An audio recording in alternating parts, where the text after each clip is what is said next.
Semoga kita semua sama Allah diberikan kekuatan zahiran wa batinan, kekuatan lahir dan batin. Kemarin komandan kita telah dipanggil oleh Allah. Ingat, jangan dianggap remeh setelah dia meninggal dunia.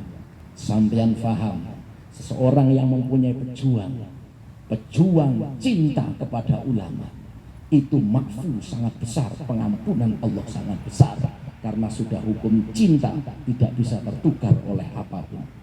Komandan kita telah meninggalkan kita tanpa sampean sadari. Ini di pucuk Gunung Lawu, dan Lawu mempunyai sejarah yang sangat panjang. Kenapa dikatakan Gunung Lawu? Sangat panjang sejarah itu. Dan saya mengatakan di sini, Masya Allah, luar biasanya.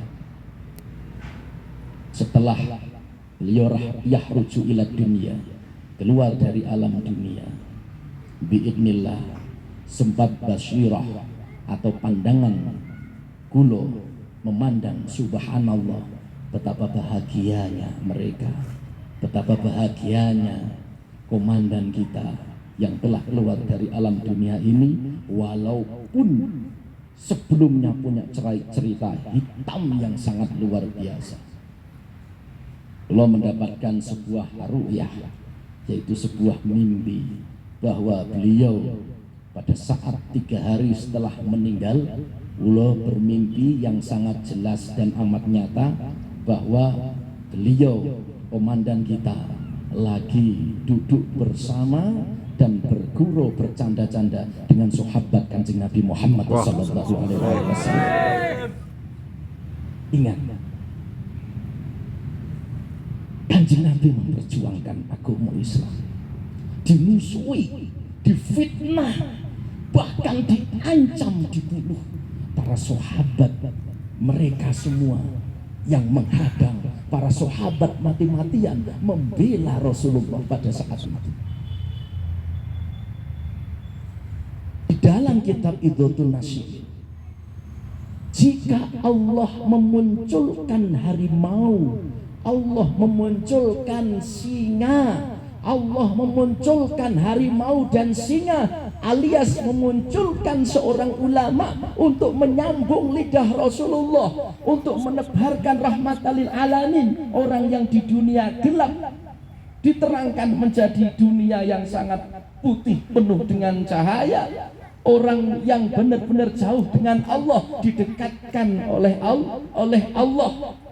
Ketika Allah menampilkan seorang ulama yang Allah takdirkan ja'ilun fil ardi khalifah, ingat, Allah akan menampilkan macam-macam, menampilkan harimau untuk mendampinginya, untuk memperjuangkan, menyambung lidah Rasulullah Sallallahu Alaihi Wasallam. Maka sudah tentu, jika mereka suatu saat dipanggil oleh Allah, maka ingat, Allah akan mengumpulkan para roh-roh tersebut bersama sahabat-sahabat mujahid Nabi Muhammad SAW.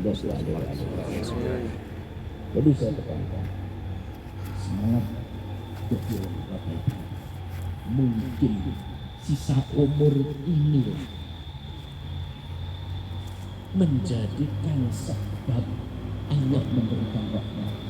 Mungkin sisa umur inilah ketika aku mengikuti Sabro dan Pambro untuk mengawal, menjaga ulama, menjaga kiai, menjaga ahli bait, menjaga di setiap kegiatan-kegiatan majelis taklim, sholawat maupun pengajian. Yakinkan di dalam hati, mungkin ini yang akan menjadikan sebabku yang nantinya mampu bertemu bersama Rasulullah Sallallahu Alaihi Wasallam. Para Sabro dan Pambro,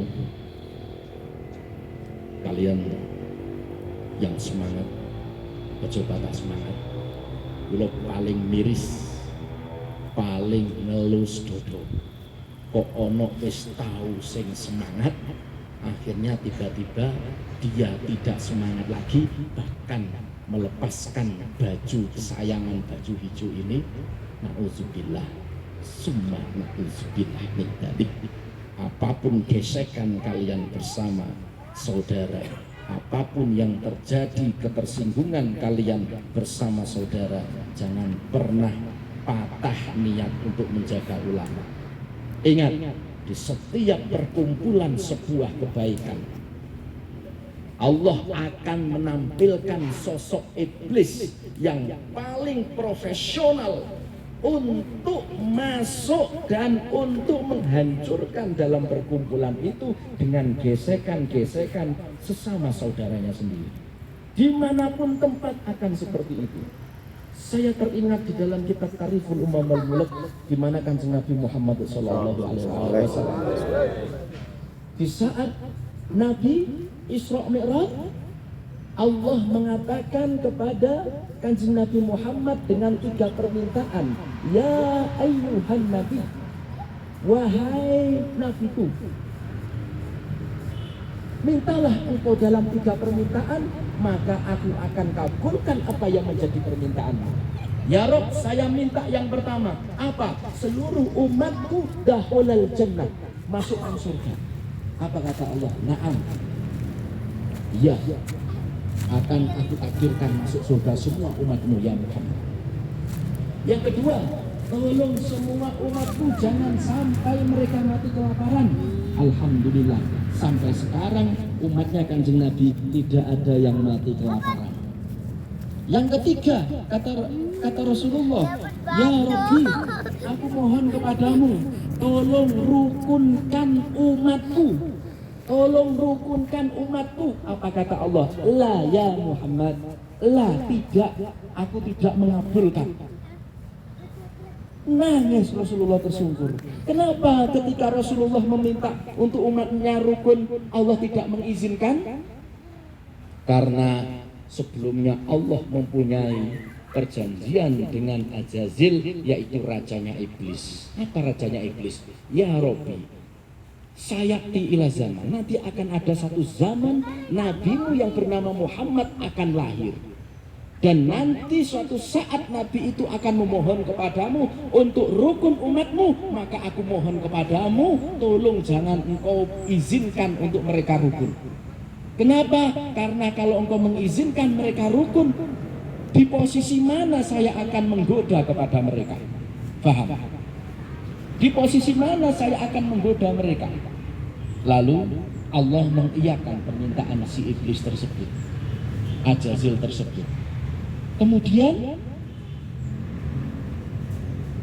tidak lama Kanjeng Nabi lahir dan besar sehingga diangkat menjadi Rasul dan sampai diangkat ke Sidratul Muntaha pada waktu Isra Mi'raj. Maka Nabi meminta kepada Allah untuk dirukunkan umatnya. Nabi mengatakan tidak. Ingat, di antara Sabro dan Pambro semua pasti akan ada gesekan. Itu pasti dan sudah jelas itu ada. Tetapi apa yang terjadi? Jika terjadi gesekan, kalau sampean keluar dari gesekan tersebut, ingat kalian bukan mutiara. Faham maksudnya? Sesuatu benda, berlian yang sangat mahal harganya, itu akan digerendo, akan digesek. Tapi kalau berlian tetap dia terdiam dalam alat, tidak pecah, tidak lari, tidak terpental dari alat tersebut yang diproses untuk menjadi berlian, maka dia akan menjadi berlian yang sangat mahal harganya. Tetapi di saat dia digesek atau digerendong, berlian itu pecah, maka berlian itu sudah tidak ada harganya sama sekali. Ingat, di dalam persatuan Sabro dan Pambro yang perlu panjenengan pahamkan adalah satu. Nopo? Ketika pada waktu ada gesekan-gesekan, diam, terutamanya ketua Sabro dan Pambro secepatnya tabayun.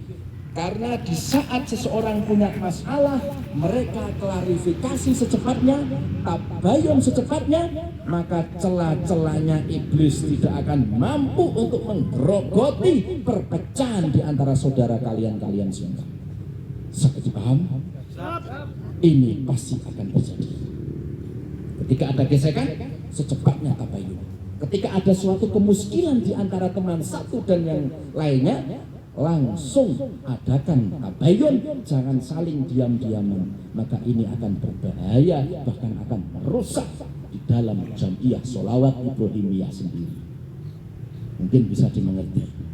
Ingat, gesekan itu ada, bukan hanya di Sabro dan Pampu, di Jamiah Ibrahimiyah. Setiap di Jamiah Ibrahimiyah ada perkumpulan antara Jamiah B, C, A, B, C, D dan lain sebagainya.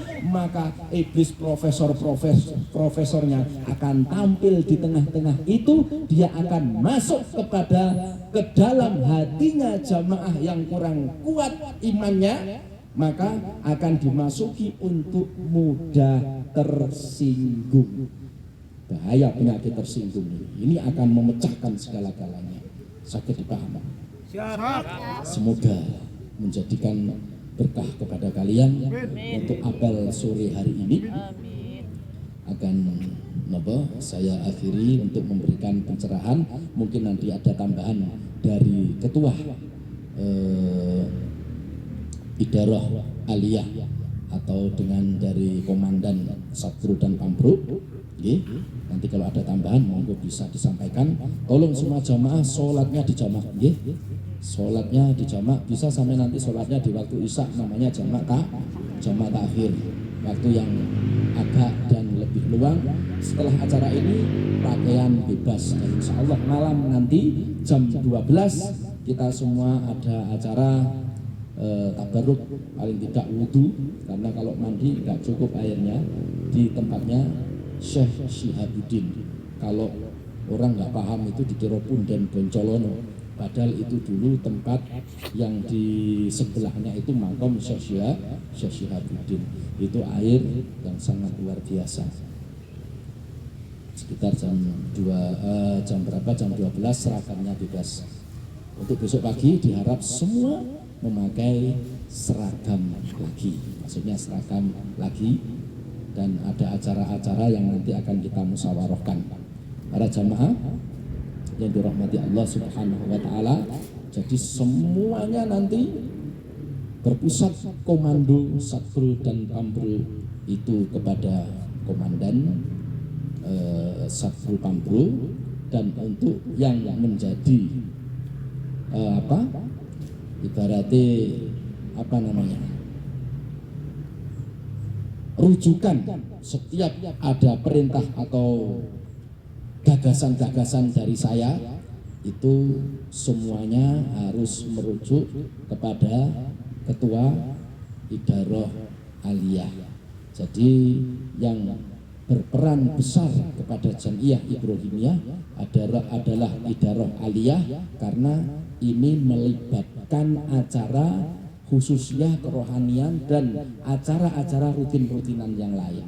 Jadi nanti bisa dirujukkan semuanya, setiap ada perintah dari Idarah Aliyah berarti itu adalah perintah dari saya.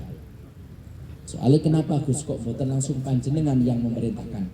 Jangan, karena setiap saya memerintahkan ternyata ada yang bisa, ada yang tidak bisa, ini berbahaya. Maka lebih bagus saya memerintahkan bawahan, jika ada apa-apa, jika tidak bisa atau malas, itu cukup hubungannya dengan ketua idarah. Tetapi kalau dengan saya itu bahaya. Kenapa Gus bahaya? Seorang guru mursyid ketika memerintahkan seorang muridnya, murid mengatakan, waduh ngapunten boten saged, itu dalam ilmu hakikat kitab Ushulul fil Auliya, Allah telah memutus hubungan antara guru dan murid. Hanya mengatakan maaf saya tidak bisa. Ini berbahaya. Maka saya paling khawatir banyak memberikan banyak memberikan peraturan-peraturan kepada Jamiah Sholawat Ibrahimiyah, juga kepada Sabro dan Pambruk, karena bahaya. Syekh Abdul Qadir Jailani ini yang mempunyai sanad Sultanul Aulia, ratunya wali seluruh jagat. Ketika Sultanul Aulia itu mengetahui semua ruh-ruh, bahkan awal sampai akhir. Di dalam situ Sultanul Aulia Syekh Abdul Qadir Jailani menjelaskan dalam kitabnya Ushulul fil Auliya adalah satu. Bentar, kita tunggu azan sampai selesai.